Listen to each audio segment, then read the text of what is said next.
Today, I'll walk you through how to enable the activity dashboard and see history in Google Docs, even if you're a total beginner or just need a quick refresher. By the end of this guide, you'll know exactly how to access and manage your document history so you can keep track of changes and collaborate more effectively.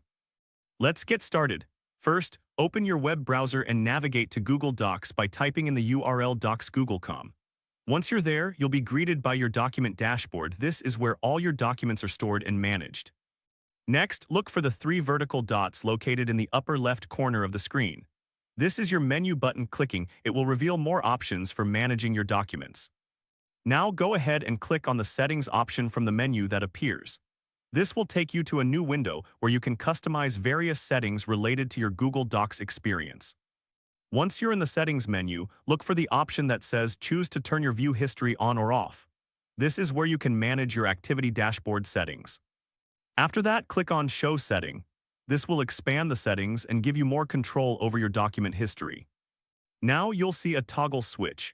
Click on it to turn your view history off or on, depending on your preference.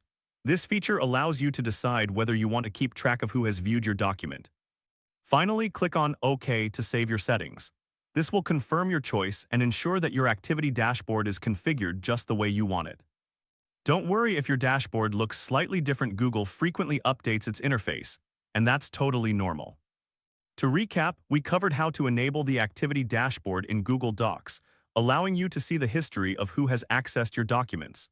This can be incredibly useful for collaboration and ensuring that everyone is on the same page. If this helped you out, please give the video a thumbs up. If you run into any issues, leave a comment below. Subscribe for more actionable guides. Thanks for watching.